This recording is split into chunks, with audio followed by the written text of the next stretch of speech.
aqui não é Alô? ET, não, viu? Porque eu tenho alergia a Fala ar-condicionado. aqui. Se eu perceber que está pegando, eu vou Fala aí. botar isso aqui. Fala logo aí pra ver se tá ligado. Oi, oi, oi. Tá não? Oi, oi.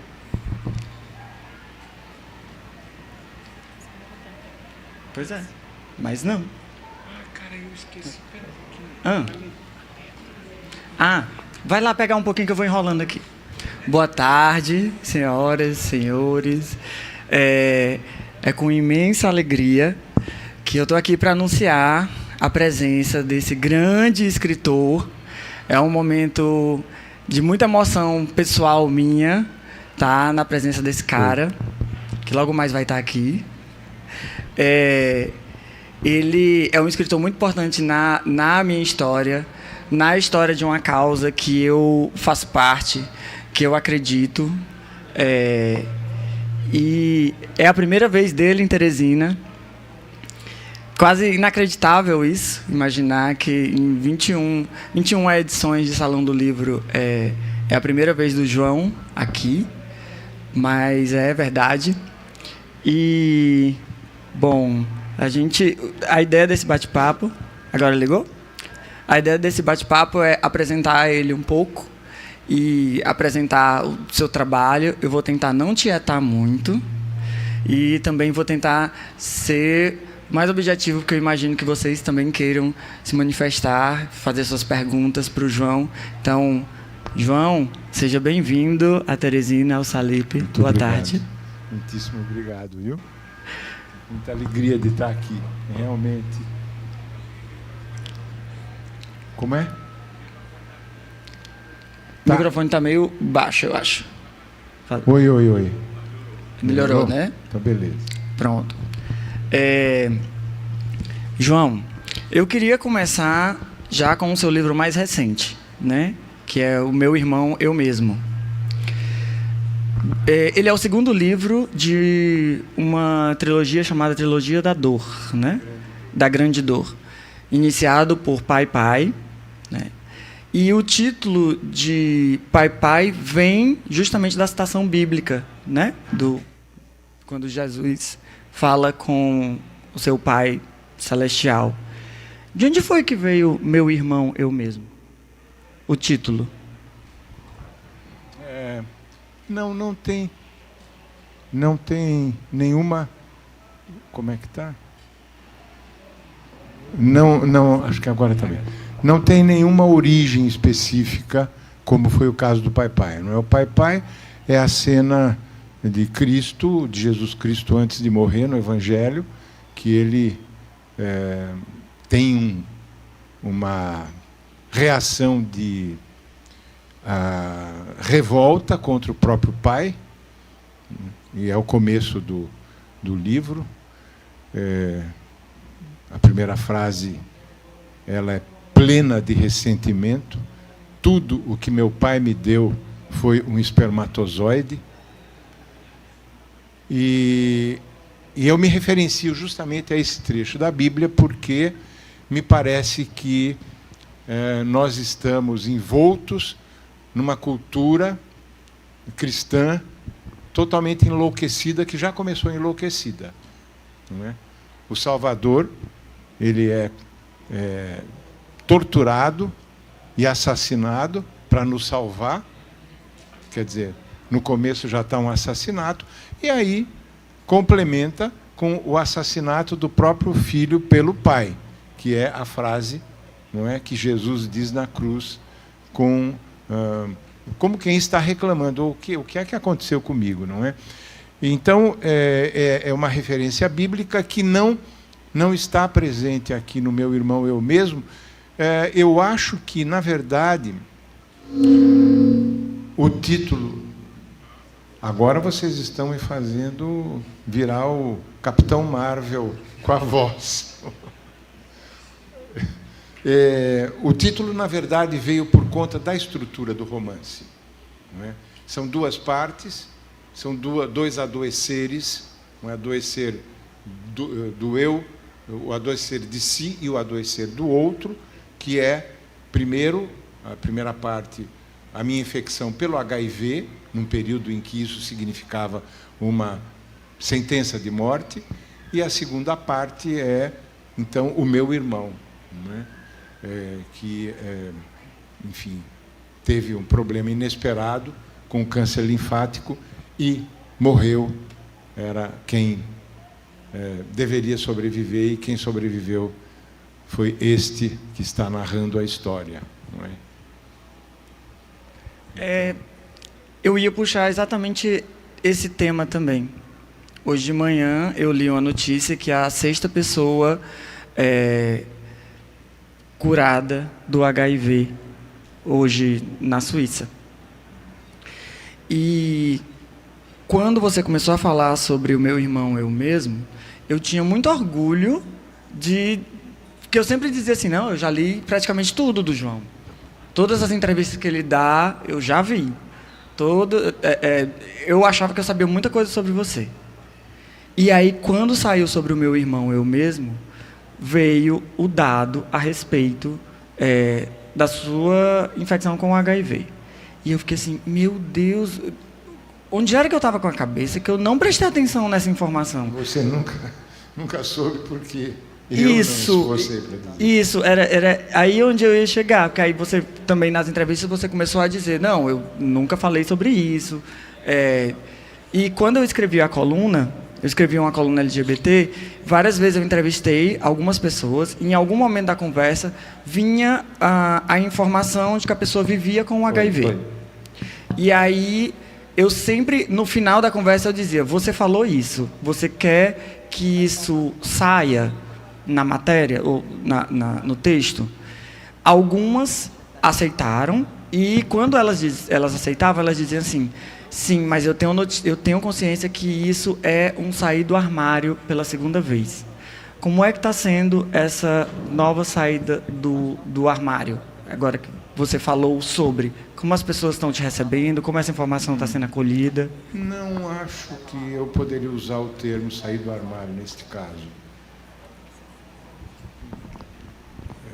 Eu não acredito que tenha sido uma revelação, do meu ponto de vista, uma revelação tão crucial. O que aconteceu, eu explico no romance, não é? No romance autobiográfico, é que, entre outras coisas, primeiro foi a questão toda do estigma. Não é? Eu conto como minha família preferiu que eu não dissesse, eu queria expor, porque eu era uma figura conhecida, pelo menos na comunidade LGBT, e eu tinha a impressão, nossa, eu estou virado todo quase para cá, não é, de costas para vocês, caramba. Eu, de fato, pensava a comunicar e fui contra o que minha família decidiu, nós discutimos isso, eu e meus irmãos, mas eu não só concordei com eles no momento, como concordo com eles hoje, por conta das experiências que eu sofri graças ao estigma de estar com HIV, não é? De estar infectado com HIV. Mas o que realmente me constrangeu na época, e que eu agradeci não ter tornado público esse fato, é alguma coisa que me dá aflição até hoje, e que é difícil explicar fora do livro, porque eu detalho muito no livro. Foi quando eu comecei a ver, após uma capa da Veja, em que o Cazuza foi colocado num papel pavoroso de uso absolutamente lamentável de uma figura pública, não é? Houve uma reação imediata àquilo que foi considerado uma coisa, além de tudo, muito cruel com relação ao próprio Cazuza, que sofreu muito quando viu a capa e a reportagem, né? E aí houve uma reação dos meios mais intelectualizados, ou a mídia, né, de tentar se contrapor àquele posicionamento da Veja. E aí saíram de um buraco e caíram no outro, que era uma questão relacionada com a famosa má consciência. Eu vou ser bonzinho para que vocês me considerem bonzinho, mas eu não acredito muito que eu esteja sendo bonzinho. Não é? Então, o que é que aconteceu nos casos que eu cito no livro e que eu constatei horrorizado? Por exemplo, Caio Fernando Abreu. Caio Fernando Abreu sofria severas críticas homofóbicas, eu transcrevo uma pavorosa no livro, não é? Obviamente por ser homossexual, não é? E claro, por ser viado, porque o tratamento era a um viado, não é? Não era um grande escritor que o Caio era, não estavam analisando aquele escritor, estavam analisando um viado, um viadinho, né? Que é como me consideraram a vida toda também, um viado falando para viados, a minha literatura. Então, o que aconteceu com o Caio, depois, eu estou, claro que interpretando que teria sido após essa capa com o Cazuza da Veja, porque eu não consigo entender de outra maneira, e aí tornaram o Caio um ídolo. Não é? É verdade que o Caio revelou, ele escrevia no Jornal da Tarde, era no Jornal da Tarde ou no Estadão, Lira? Você lembra? Estadão, né? Ele tinha uma coluna muito lida, ele se tornou muito conhecido por conta dessa coluna particularmente, e aí, a partir disso, Caio Fernando Abreu foi tratado como um mito. E eu constatei isso, por exemplo, quando eu terminei de escrever Ana em Veneza, em 94, meu irmão, tão entusiasmado estava, o outro irmão, que ele me deu uma passagem para ir para Frankfurt, eu não tinha sido convidado, aliás, não fui em nenhuma das várias situações de feiras internacionais em que o Brasil era o país tema, e eu fui e pude ver a diferença de tratamento. Eu estava dormindo em cima de almofadas, na casa de um conhecido de conhecido de conhecido, que estava recebendo um monte de gente que não tinha dinheiro para ficar nem hotéis e nem aquelas casas de família que alugavam quartos no período da feira. E aí eu me contraponho à vinda do Caio recebido com tapete vermelho. Era uma coisa inacreditável. Eu fiquei constrangido pelo Caio. Não é? E dou outros casos menos conhecidos. Aliás, eu não dou o nome nos outros casos, porque não é tão importante, não são pessoas tão conhecidas, mas o do Caio era uma referência de como houve uma situação de hipocrisia muito grande. Então, o que aconteceu? O HIV acabou se tornando um projeto literário, quer dizer, uma qualidade literária. Eu disse, meu Deus do céu, se eu me tornar um escritor conhecido e um ótimo escritor por conta do meu HIV, eu quero morrer. Eu prefiro morrer de AIDS. Eu quero que considerem a minha literatura. E não que eu seja considerado um coitadinho por conta de uma situação que eu estou vivendo. Não é? Se eu tiver que falar das minhas dores, eu escrevo livros. Não é? Como é o caso da trilogia da Grande Dor, que vai ter o terceiro. Então, a questão me bateu de uma maneira muito, digamos, não sei se satisfatória, porque sempre foi um problema. Para os meus amigos, eu deixava claro, mas a minha tentativa era não transformar o HIV num fator que pudesse me transformar numa outra pessoa por causa de uma infecção ou uma possível doença. Não é? Eu considerava uma indignidade me tratarem dessa maneira. Eu não sei se eu consigo explicar a vocês a sensação de vômito que me dá ao pensar nessa possibilidade. Não é?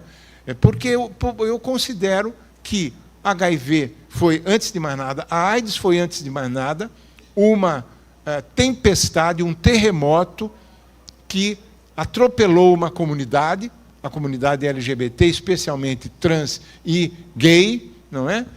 Nada agradável, nada a celebrar, pelo contrário, é uma mancha na história, não apenas do Brasil, mas seguramente do Brasil, a doença social que a AIDS veio trazer. Porque eu conto no livro o que eu conto aqui, aliás, e no Devassos do Paraíso também, tenho explicito ainda mais nos Devassos, a situação que se criou, não é, de homofobia e de fobia sexual, não apenas homofóbica, não é, por parte de vários setores da sociedade. Então, eu não me senti culpado por isso, né? E tem ainda os casos que eu narro dos pontapés na bunda que eu levei de pretendentes quando eu dizia sou HIV positivo, as situações mais humilhantes que alguém possa viver, não é? E de repente alguém está com a mão na minha calça, e quando eu digo que aquilo pode dar certo, eu estava querendo um namorado, não é? E eu dizia isso com toda a boa vontade, a melhor das intenções, e a pessoa, inclusive me lembro de um professor universitário que tinha morado nos Estados Unidos, tinha tido um namorado nos Estados Unidos, na universidade, né? E que era de se supor que tivesse convivido muito bem com aquilo, se levantou branco e foi-se embora, no que eu disse. Fiquei no bar, ali sozinho, segurando o rojão. Não é? Então, pronto, Ítalo, não sei se eu deixei claro que não foi uma saída do armário. Eu não acho que o vírus HIV é uma coisa muito complicada, porque até hoje não tem cura, mas tem tratamento. Eu sou uma prova disso, eu já estou há mais de 30 anos com o vírus, não é? E estou indetectável há muito tempo, o que significa que não sou infectável, não sou infectador. Eu não sou, enfim, alguém que infecta. Exato. A OMS já considerou que é uma questão que não merece mais ser discutida, é uma questão já definida, mas, de qualquer modo, eu acho que é uma doença como outras pessoas têm outras doenças. E aí é que vem a história do meu irmão. Quando eu comecei a escrever a parte meu irmão, tudo isso está no livro, eu lamento, mas não tem problema. Eu vi que o meu irmão estava desesperado, revoltado, quando ele teve o diagnóstico de câncer linfático. Ele tinha 80% de chance de cura, ao contrário da presidenta Dilma, que teve 80%, e o Gianecchini, ambos 80% de chance de haver recidiva, não é, o câncer voltar, mas isso era 90 e pouco, 95, então não havia um tratamento tão acurado para a questão do câncer linfático. E, nesse momento, eu propus a ele, Cláudio, vamos encarar a sua doença. É importantíssimo. Ele nunca tinha estado num hospital, ele fazia tratamento homeopático, não é? E, para ele, aquilo era um absurdo. E eu disse, vamos encarar a sua doença, abrace a sua doença. Ele disse, tudo bem, mas eu quero ir embora para casa. Eu falei, mas vai embora para casa depois que você sarar. É parte de você. E aí começamos a escrever juntos. Eu queria escrever com ele a história da doença dele, mas logo em seguida ele disse, não quero saber dessa merda, eu quero ir para casa, eu não quero ficar nessa merda aqui de hospital. E ele morreu muito revoltado e muito triste, como se a vida o tivesse traído. Então, a partir desse momento, eu já tinha boa parte do livro escrita, porque eu continuei escrevendo. E aí eu disse, mais um motivo para que eu não comunique o meu HIV. Porque eu vou escrever a história do meu irmão e vou escrever a encruzilhada entre o meu HIV e o câncer linfático do meu irmão, heterossexual. Não é? Tem mais esse detalhe. Então, não era alguém que estava na mira da morte naquele momento. De modo que o cruzamento dessas duas mortes, a morte que eu vivi imaginariamente, e aí eu conto que não foi tão imaginariamente assim, porque o primeiro teste que eu fiz, eu estava literalmente à beira da morte, pelo número de células de defesa que eu tinha, estava muito baixa, não é? E eu tenho uma cena que se passa em Jericoacoara, que foi crucial para mim. Eu vim passar, o meu irmão me convidou, ninguém sabia o que fazer comigo, não é? Me convidou para vir passar o final de ano em Jericoacoara, ele tinha alugado uma casa, e foi um momento muito importante em que eu conversei muito com a minha morte. Não é? Eu conto aqui que eu já tinha feito, nos meus 280 anos de análise, pelo menos uns 2 anos foram discutindo a questão da morte. Quando chegou exatamente o HIV, eu nem sabia que eu estava infectado ainda, eu fui discutir a questão da morte. Eu sempre achei importantíssimo nós acolhermos a nossa morte, que é parte da nossa vida. Não tem conversa. Eu dou em detalhes as sessões com o meu analista, inclusive um velhinho, que dormiu na minha frente quando eu comecei. Não, porque a morte... Meu filho, não tem o que fazer. Você só tem que aceitar e ir para a tua casa. Porque teu pai vai morrer, tua mãe vai morrer, teus irmãos, teus amigos, os teus conterrâneos e você. E quem vier depois de você. Não é? Não tem como. Então, para mim, é uma questão importantíssima, e o HIV me trouxe um acirramento dessa consciência, é óbvio, não é? Porque uma das dores que a gente sofreu no período, uma das dores interiorizadas, era: no meu amor, eu carrego a morte. Ou seja, trata-se da morte do meu amor. Era a coisa mais insuportável pensar nisso, porque eu briguei muito para criar uma consciência dos direitos da comunidade LGBT neste país, porque sempre eu reivindiquei o meu direito de amar do meu modo e briguei muito por isso no período da ditadura. De repente eu me atravanco com uma situação em que o meu amor vai ser assassinado e eu não tenho o que fazer, não é? Enfim, mas tudo isso eu acredito que tenha um sentido. Eu acredito imensamente nas lições que a vida pode dar para a gente. Eu não tenho nenhum medo de falar das minhas dores. Eu sou um cara que sofre muito. Eu tenho uma enorme sensibilidade, mas eu vou atrás. Eu não consigo fazer de conta que eu não estou sofrendo. Olha, eu estou sofrendo, porra. Então, deixa eu ver como é que é isso, como é que isso ocorre. Eu tenho o direito de olhar a minha dor porque está doendo em mim. Eu tenho que cuidar dela.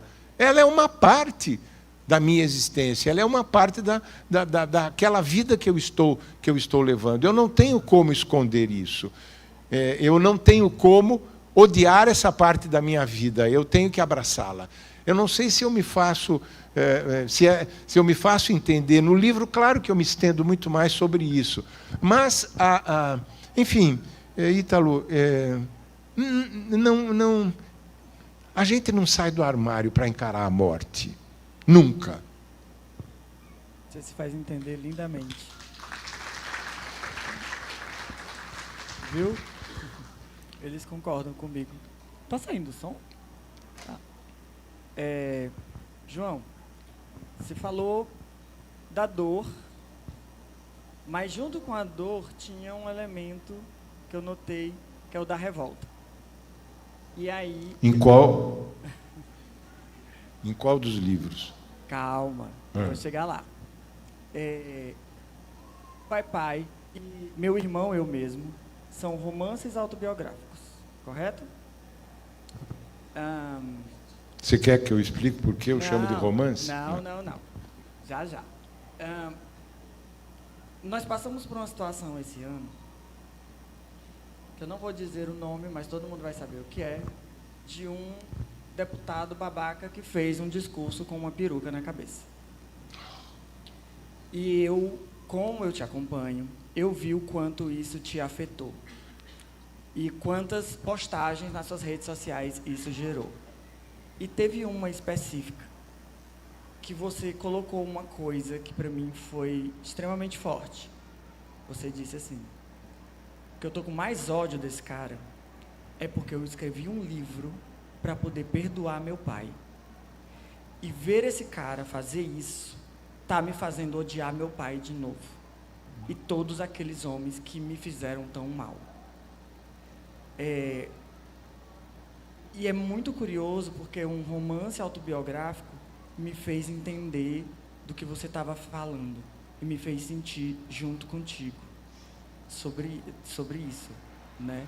Então, logo, isso gerou revolta em mim por estar gerando este sentimento em ti. Então, eu quero saber como está sendo, como as pessoas estão te tratando ao saber de uma parte tão forte da sua vida, assim, porque quando a gente lê, a gente acompanha. Não, Ítalo, hoje é muito diferente. Claro, você não viveu o período da AIDS. Era uma coisa escandalosa, era uma coisa descarada. Você vê o Eugênio Salles, o arcebispo, cardeal arcebispo do Rio de Janeiro, nos seus programas semanais, na rádio, dizendo que Deus tinha mandado a AIDS para castigar os homossexuais que estavam praticando atos contra a natureza.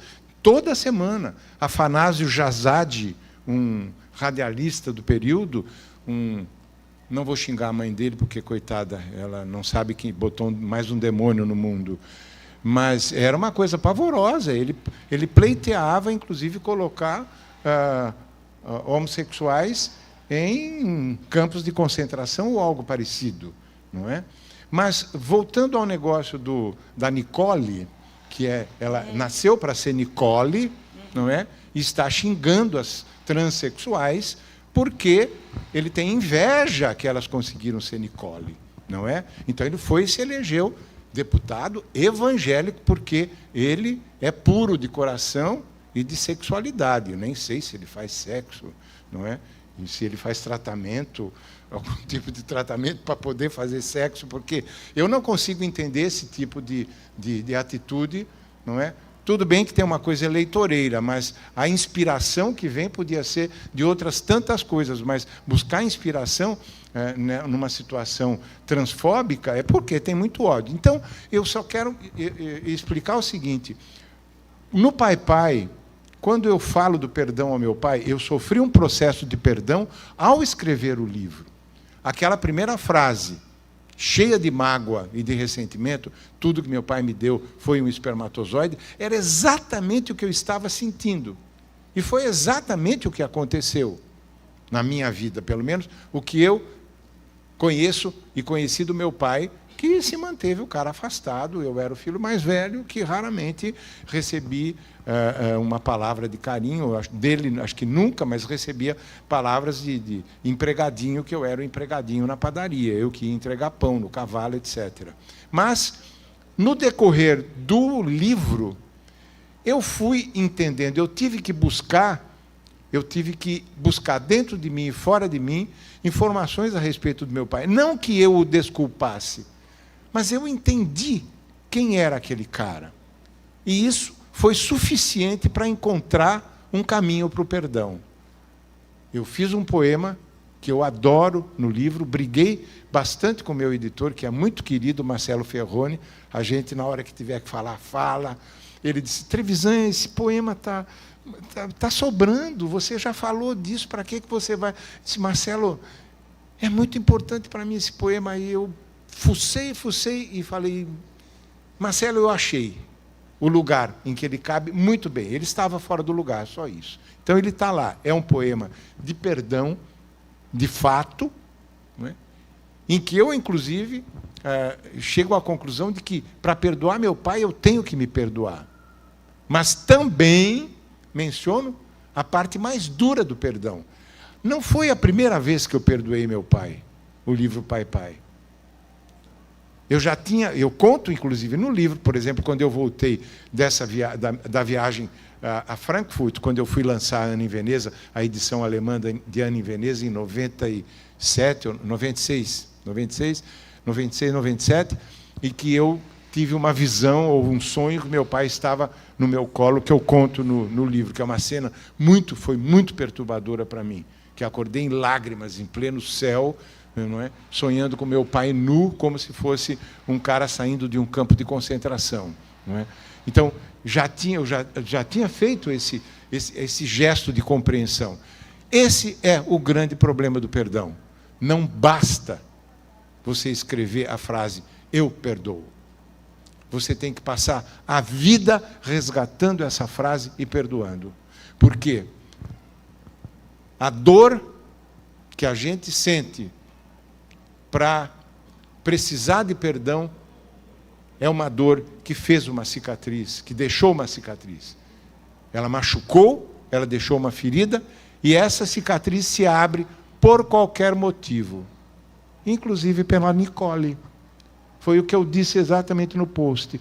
Eu volto a ter raiva do meu pai, eu sinto a tentação de ter raiva do meu pai, porque é exatamente a linha machista, é exatamente aquela linha tóxica que esse carinha, um jovem, nos anos 2000, está seguindo, um coitado de um alcoólatra da década de 50, que tinha esse tipo de atitude, era capaz de ter esse tipo de atitude. Aliás, nunca teve, não é?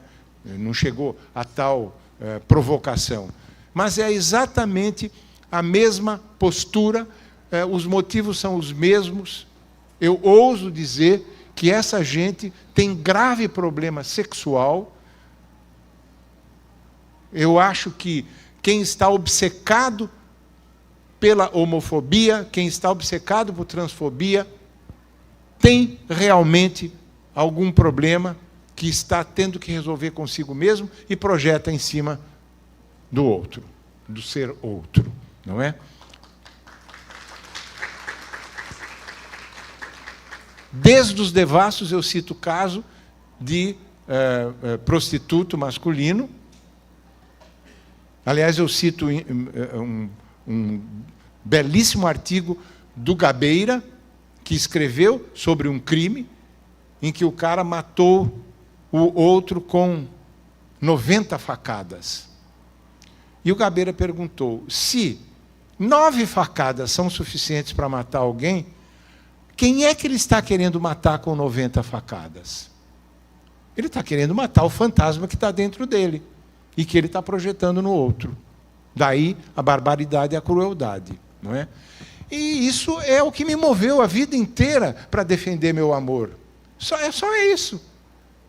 É só isso. Esse tipo de atitude me mobilizou, porque eu fui vítima dela em inúmeras outras circunstâncias, inclusive enquanto escritor. A ditadura proibiu o filme meu por ser considerado pornográfico, obsceno, que tinha uma travesti. Proibiu o conto meu, que é um conto onde eu narro uma situação no seminário de paixão entre 2 seminaristas, que é uma história minha, não é? E de repente eu tenho que me deparar com esse tipo de molecagem. Então, é só para dizer que o perdão é uma coisa que você tem que estar renovando. Como voto de perdão, você tem que estar renovando, porque você tem que puxar raízes da tua dor de lá dos pés. Quando o teu amor é massacrado, quando o teu amor corre risco, e o teu amor é para você a coisa mais importante da tua vida, e para mim, continua sendo, então você realmente tem que se sentir abalado com esse tipo de atitude. Os 4 anos, eu não vou pronunciar o nome desse cafajeste para não sujar a minha boca. Os 4 anos que nós tivemos foi de um cara que tem sérios problemas sexuais, porra! Eu não vejo outra saída. E nós temos que pagar a conta. Eu paguei psicanalista, eu paguei psicólogo de todo tipo, fui ajudado para encarar a minha sexualidade, e vem um bosta. Um bosta não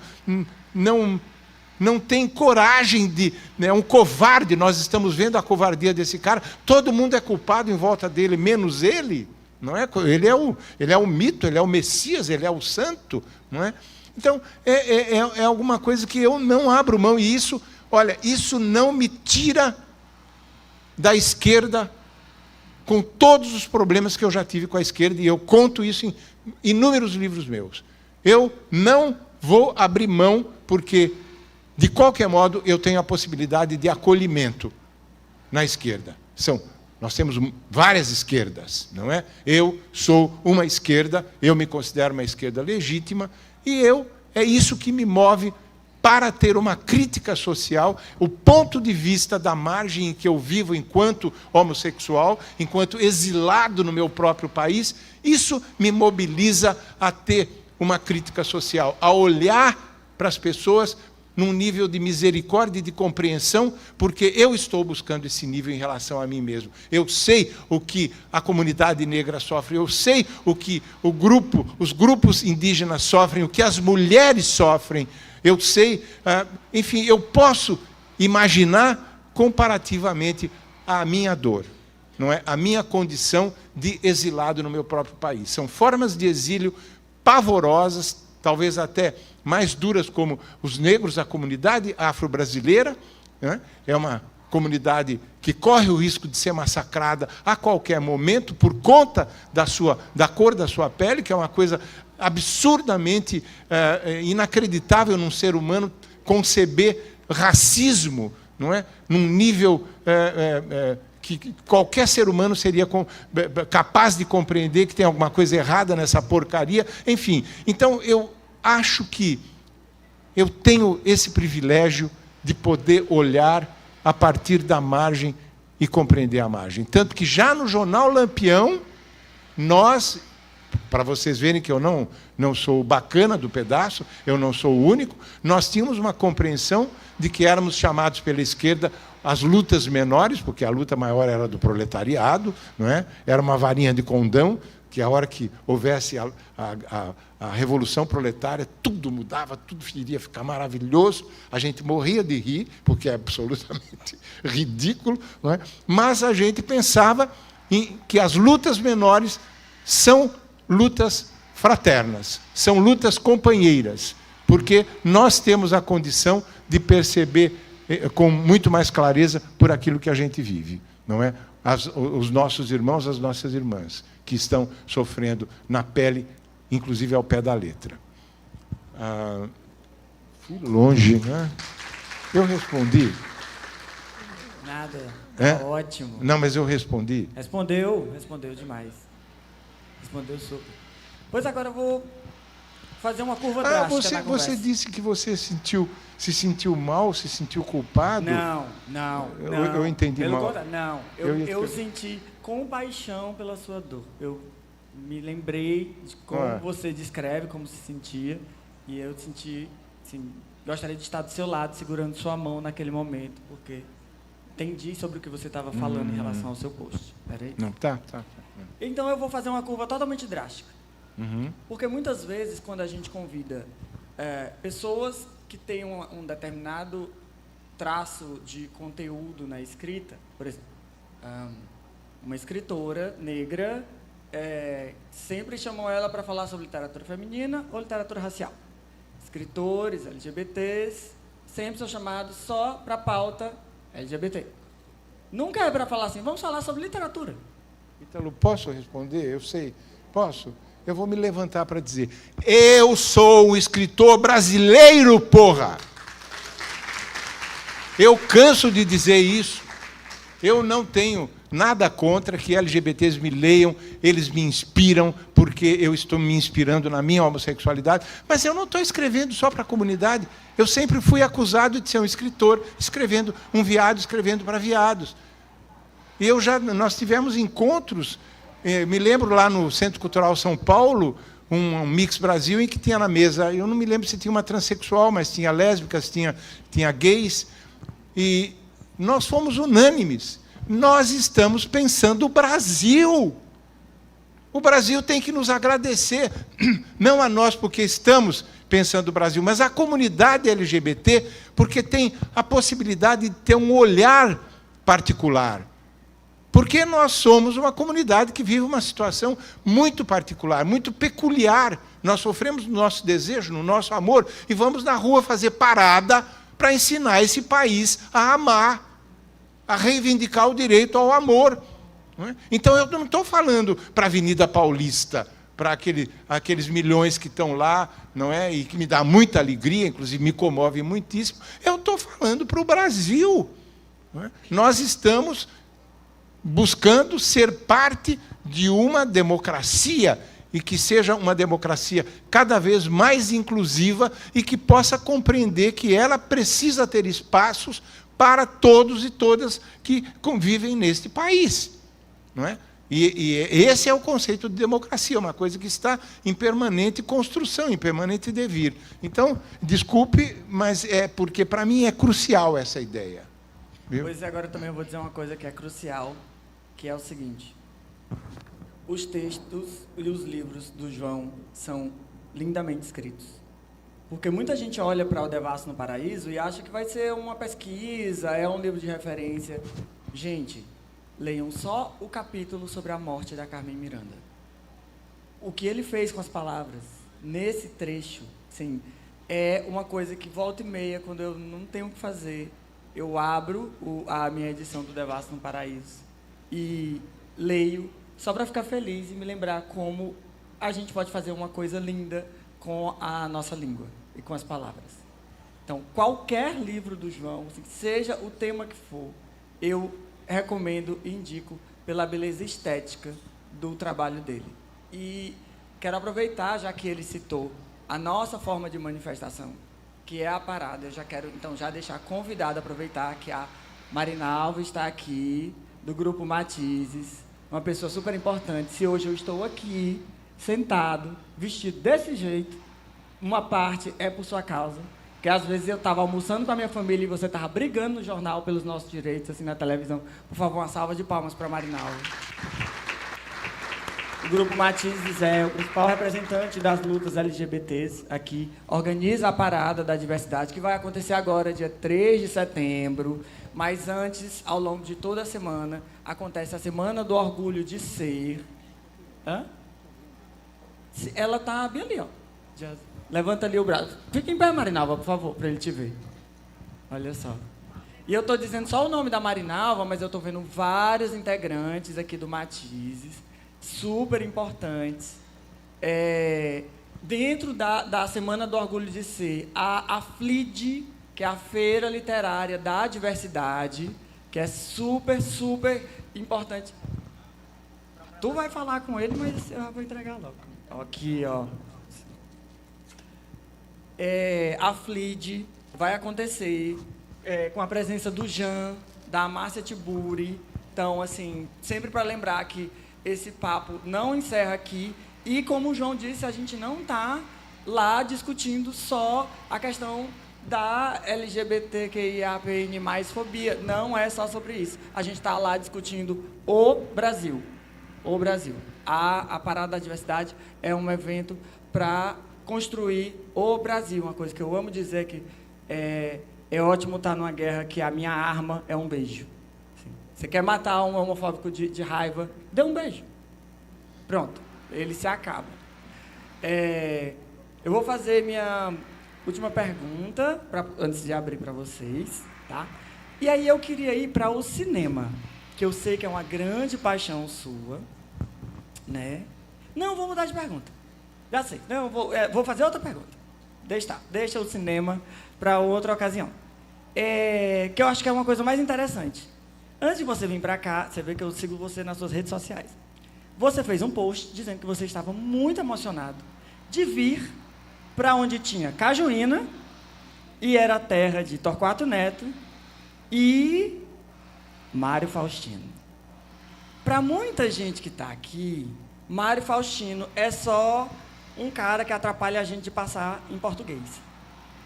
Mas para você, ele é mais do que isso. Quem é Mário Faustino? Bom, eu não sou biógrafo de Mário Faustino, mas eu dou o Mário Faustino há muito tempo nas minhas oficinas.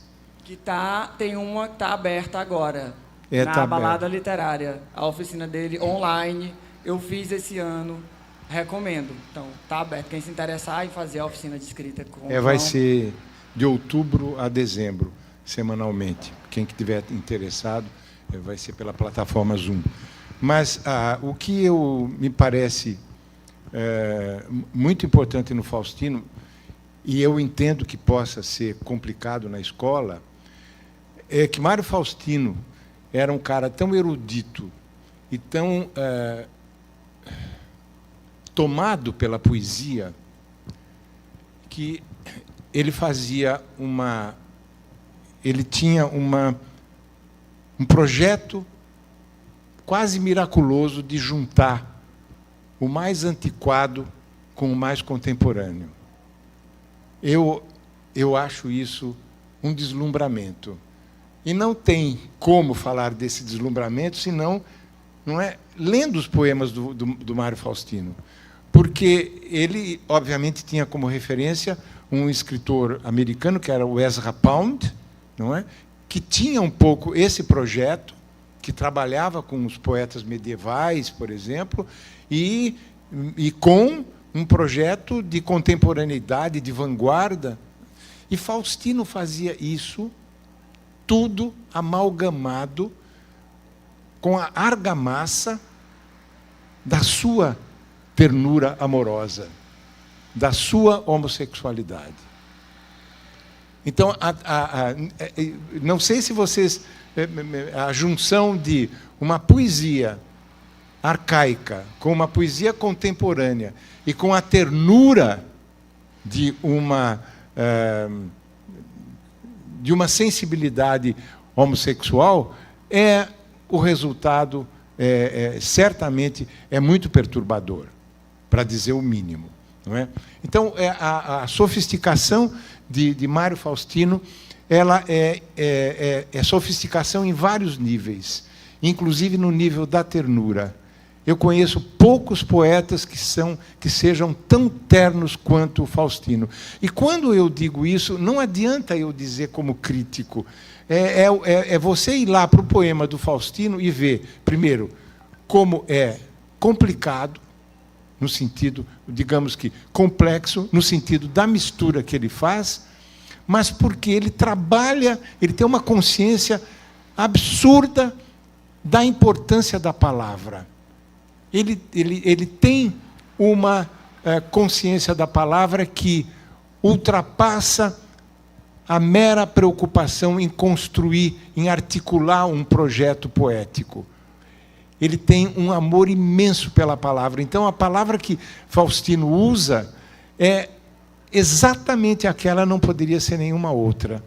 É horrível você tentar falar de um cara sem ler. Então, eu vou ler. Eu trouxe um poema do Faustino para ler. É um poema que eu dou muito, e eu dou a tal ponto que eu tiro toda a construção em verso, toda a versificação, eu coloco prosa. E um dos exercícios que eu dou na minha oficina, com este poema e com 2 outros do Faustino, refaçam a versificação. E aí, em geral, as pessoas refazem a versificação assim, aquela reversificação. E aí, quando eu apresento a versificação do Faustino, dá para perceber a sofisticação do Faustino, não é? Que é totalmente inesperada. Então, eu vou ler um poema que eu não dei na oficina quando você fez. Ítalo, acho que não dei, não. É um poema chamado Balateta. É inspirado, na verdade, é uma releitura de um poema de um amigo do Dante Alighieri, o Guido Cavalcanti, que fez um poema chamado Balata, não é? Que é exatamente o mesmo texto, o mesmo tema. Por não ter esperança de beijá-lo, eu mesmo ou de abraçá-lo, ou contar-lhe do amor que me corrói, o coração vassalo, vai tu, poema, ao meu amado, vai ao seu quarto dizer-lhe quando dói amar sem ser amado, amar calado. Beijai o vós, felizes, palavras que levíssimas envio, rumo aos quentes países de seu corpo dormente, rumo ao frio vale onde vaga a alma, liberta que na calma da noite vai sonhando, indiferente à fonte que de ardente gera em meu rosto um rio resplandecente. No sonolento ramo, pousai palavras minhas e cantai, repetindo, eu te amo. Ele que dorme e vai de reino em reino, cavalgando sua beleza sob a lua, encontrará na voz de vosso canto motivo de acalanto. E dormirá mais longe ainda, enquanto eu, carregando só por esta rua difícil, meu pesado coração recusado, verei nesse seu sono renovado razão de encanto e de mais pranto. Entretanto, cantai palavras, quem vos disse que chorasseis vós também? Oh, Paulo.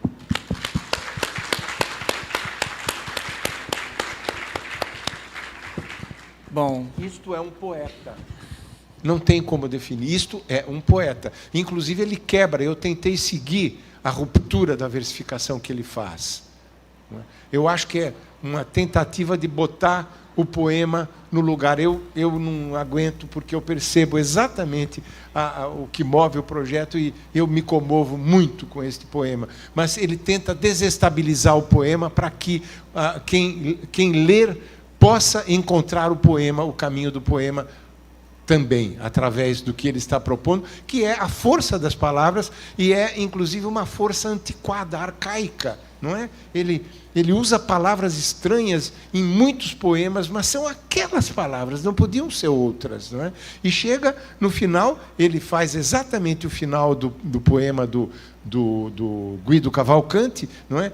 Entretanto, cantai palavras, quem vos disse que chorasseis vós também? Não é? Enfim, então, me comove imensamente que eu esteja na terra do Mário Faustino. Eu não consigo. E aí, eu tomei cajuína hoje de manhã, no almoço, tem uma na geladeira, vou levar a cajuína para São Paulo. vai tomar já ali fora. E você acha que já estamos indo para o final? Eu ia abrir agora para as perguntas. Tá. Para não atrasar muito a do Lira e da Adriana. Eu ia propor uma outra homenagem a outro grande poeta que a gente já mencionou aqui, que é o Torquato Neto. E eu estava conversando com o Ítalo. Ítalo, será que não vai ser muito cafona eu chegar em Teresina e falar de cajuína, que é uma coisa tão óbvia? Aí eu queria propor nós cantarmos. Vocês topam Cajuína do Caetano em homenagem ao Torquato Neto? Vamos.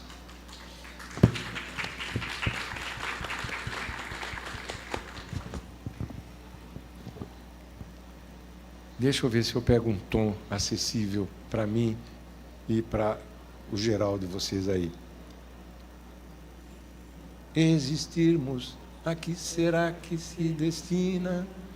Pois quando tu me deste a rosa pequenina, vi que és um homem lindo e que te ensina ao menino infeliz que te ilumina. Tampouco turva-se a lágrima nordestina, apenas a matéria, a vida era tão fina, e éramos olharmos-nos intacta retina, a cajuína cristalina em Teresina. Existirmos, a que será que se destina? Essa frase não é de um poeta, é de um filósofo conversando com outro. Essa frase me guia, esse pensamento, essa ideia, não é? Ela é profundamente humana e fala profundamente das nossas dores, do nosso desamparo e de como nós temos que olhar para o nosso desamparo e amar o nosso desamparo e respeitar o nosso desamparo, que é extraordinariamente parte de nós, é extraordinariamente humano. Tá? E Torquato Torquato se matou. Torquato era um homem de grandes dores e de grande poesia. Eu estava dizendo para o Ítalo que a gente se comunicava com o Torquato, a minha geração, porque ele tinha uma coluna, eu acho que na Última Hora, eu não me lembro o jornal, do Rio de Janeiro. Tinha uma Última Hora em São Paulo e outra no Rio. E ele era terrível, ele esculhambava com toda aquela intelectuália que sobrevivia às custas de um projeto de revolução absolutamente impossível naquelas circunstâncias e nas circunstâncias em que estavam sendo pensadas por aquela intelectuália. Ele caía de pau em cima do cinema novo, por exemplo, que é motivo da nossa paixão, da minha geração, e motivo da nossa bronca. Nós, na minha geração do cinema marginal, nós adoramos odiar Glauber Rocha. Eu tenho no 6 Balas no Buraco Só um capítulo inteiro sobre a homossexualidade enrustida de Glauber Rocha. Ninguém, na época do cinema novo, ousou olhar que ele estava atrás de 2 homens. Era uma coisa muito simples. Não ousou olhar, por exemplo, para coisas que o Glauber publicava no Pasquim, falando da homossexualidade dele e criticando Pasolini, em quem ele via o espelho, e ele se sentia péssimo, obviamente, não é? Por um lado, mas por outro, um grande respeito, porque era um outro grande cineasta. Então, o Torquato tinha essa paixão à flor da pele, não é? Até o ponto de poder fazer críticas ao cinema novo, quando o cinema novo era intocável no período. Não é? E eu, por exemplo, meu filme era considerado um lixo, porque não. Inclusive, eu me lembro de um amigo meu, um crítico americano, que disse: eu não tenho o menor interesse no seu filme, não tem nada a ver com a temática do cinema novo. Não é? Me lembro que um crítico do festival, não sei se de Locarno, eu sei que era um crítico italiano, veio ao Brasil para procurar filmes novos para o festival, ele era um dos curadores, e eu fiquei muito feliz, consegui uma sessão para apresentar meu filme, que se chama Orgia ou O Homem que Deu Cria, exatamente desse tamanho, e que se encontra no YouTube, aliás, junto com o meu curta-metragem, que eu fiz clandestino, chamado Contestação, é um filme, um curta-metragem contra a ditadura, mas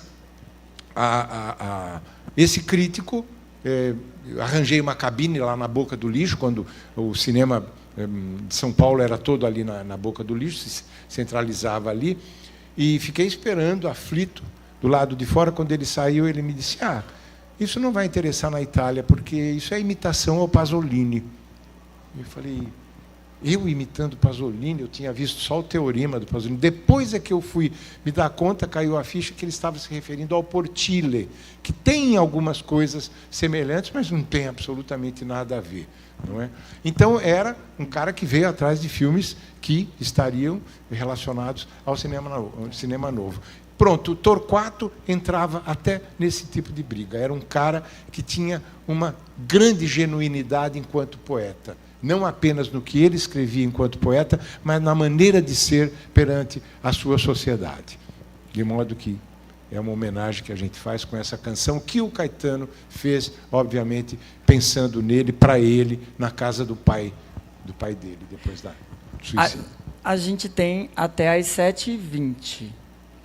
Então, acho que pelo menos uma pergunta dá. Porque você vem em seguida, né? Que pelo menos uma pergunta dá. Ótimo.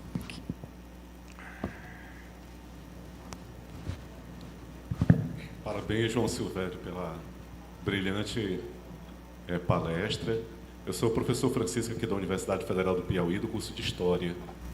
E são 2 questões basicamente relacionadas à fala que você fez aqui, mas também a outra temática, que é sobre a história das homossexualidades, do James Green e do Renan Quinaria, quando eles colocam a perspectiva dos somos, do Lampião da Esquina, com um certo protagonismo, como categoria teórica mesmo, no início do movimento homossexual brasileiro. O movimento feminista distou essas questões enquanto categoria para dizer que havia antes outros movimentos, enfim. Eu queria saber realmente, como você é um dos protagonistas dessa própria história, como é que analisa essa construção dos historiadores, dos pesquisadores, nessa perspectiva? Eu não sei se eu entendi a problemática que você colocou, que você citou o Quinalha e o Green. O James Green. Na obra que eles lançaram, eles colocam o Somos como um movimento que introduz essa construção da história enquanto categoria teórica. É claro que existiram outras experiências anteriores, mas eles elaboram uma espécie de linha do tempo, e nessa linha do tempo há um movimento como uma espécie de inauguração do movimento homossexual brasileiro a partir dessas experiências, do Lampião da Esquina e do Somos. Como você é um dos protagonistas dessa experiência, gostaria, assim, como você pensa essa perspectiva, se concorda, se discorda, se acha que é um exagero, enfim, um pensamento de fato como uma pessoa que viveu e produziu essa experiência do ponto de vista da escrita, da militância, da luta, enfim. Mas a outra questão é em relação a um depoimento que está nos documentos, nesses documentos produzidos também por esses sujeitos em relação a essa questão da ditadura militar, onde o Paulo Malhães, torturador, ele coloca que tinham prazer em torturar gays e mulheres, porque não duravam os homens, diferente, por exemplo, de outras questões. E aí, na fala, você coloca essa perspectiva das sexualidades. Como você vê essa relação entre essas práticas de violência, da tortura, por exemplo, em relação à questão das homossexualidades nesse contexto, e a luta que você, como outros sujeitos, travaram na ditadura militar brasileira? Eu posso te responder, eu não sei se você conhece 2 livros meus. Isso que você está mencionando com relação ao Green e o Quinalha está aqui nesse livro, que eu escrevi em 1986. Não é? Então, eu não apenas... É um livro multidisciplinar, não é apenas um livro de narrativas históricas, é um livro que pensa a história do Brasil e pensa o Brasil. E eu deixo muito claro aqui, eu acho estranho você começar com James Green, que veio no ano 2000 e usou muito, muito, até demais este livro, não é? Como tendo criado ou proposto categorias. Eu já trabalho isso aqui, não tenho a menor dúvida que o Grupo Somos e o Jornal Lampião foram fundamentais da história do ativismo homossexual nesse país, o ativismo LGBT, como a gente costuma dizer hoje, não é? Então, as categorias, eu já trabalhava com elas. Para você ter ideia, no Jornal Lampião, quando eu digo, eu já trabalhava com elas, aqui, elaborando essas categorias neste livro, no Jornal Lampião, nós convivíamos com a ideia de que tínhamos que resgatar tudo o que era jogado de merda em cima da comunidade. Tudo aquilo que era pejorativo, nós tínhamos que resgatar. Então, nós já usamos a palavra viado, a palavra sapatona, não é? Já tentávamos abraçar essas merdas que nos jogavam e torná-las,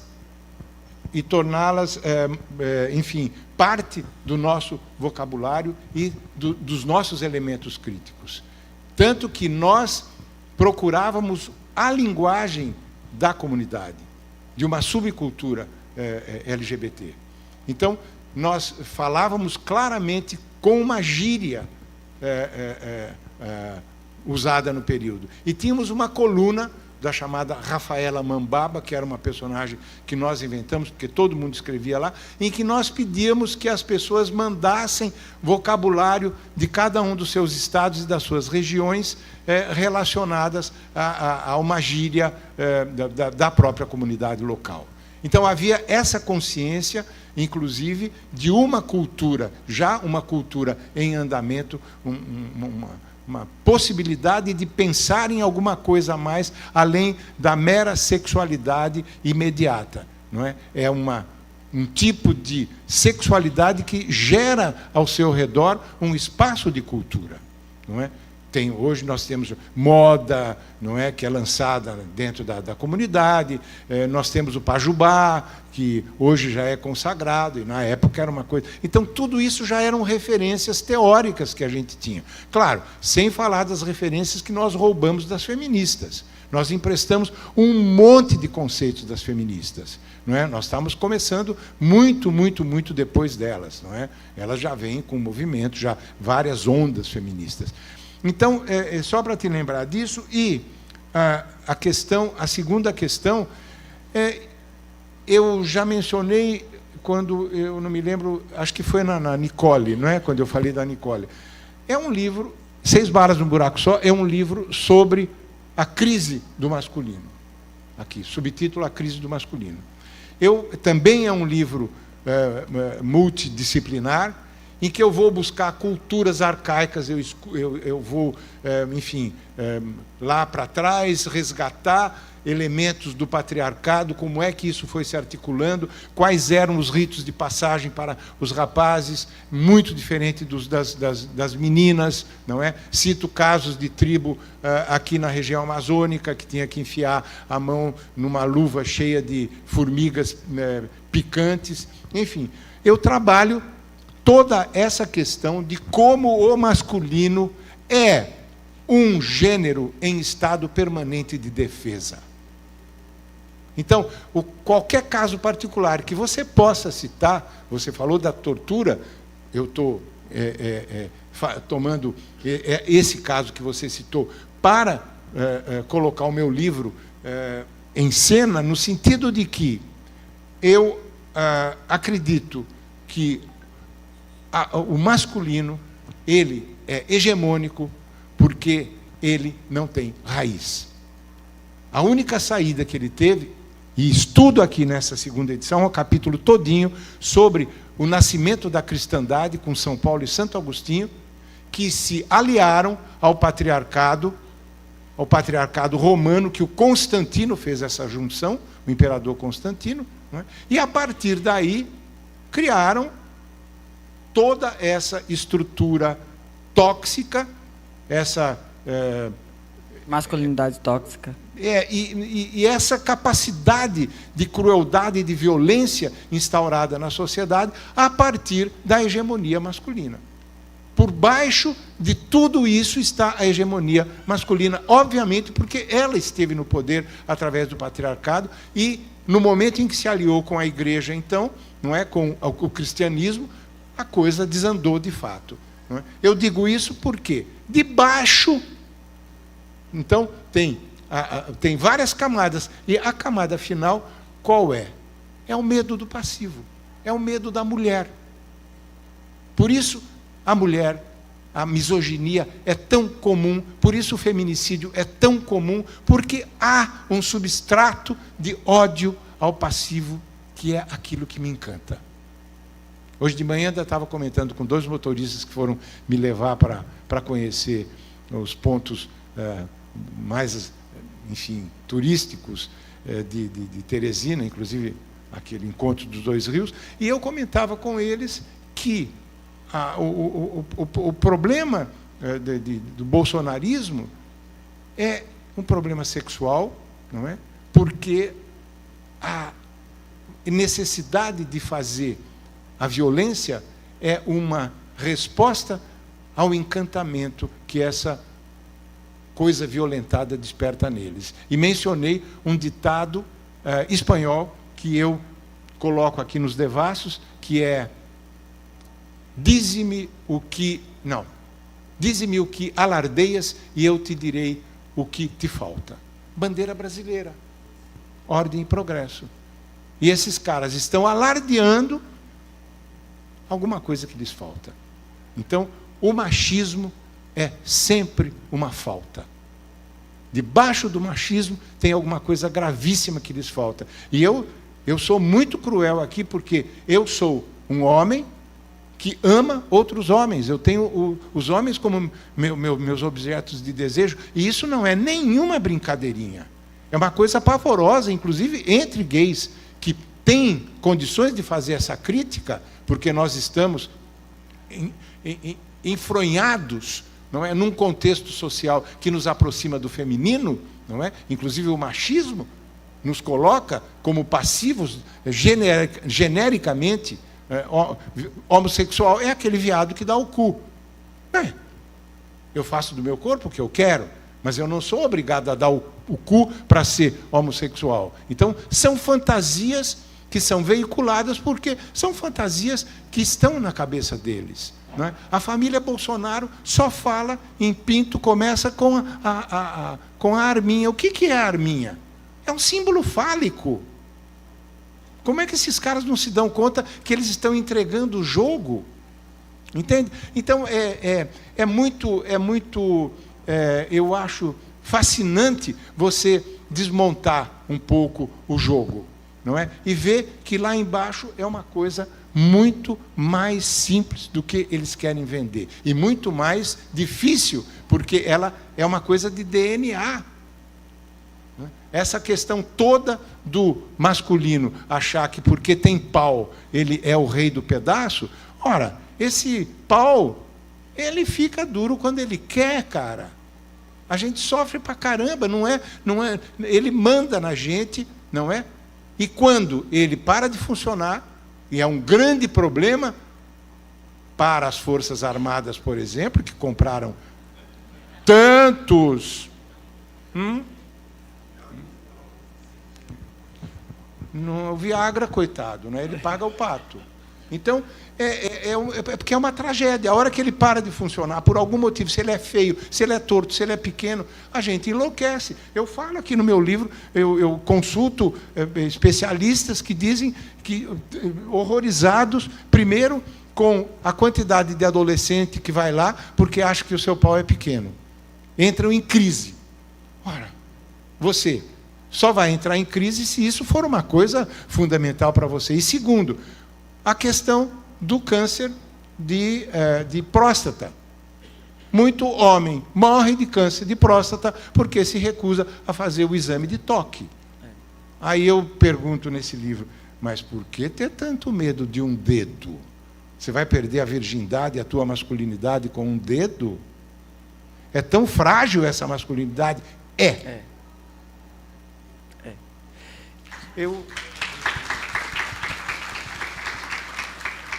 Gente, a má notícia é que o tempo acabou. A boa notícia é que, saindo daqui, João estará ali no espaço da SEDUC, assinando livros, fotografando. Recebe abraços e beijos também? Claro. Abraços e beijos também, viu? É só porque o tempo realmente é contado.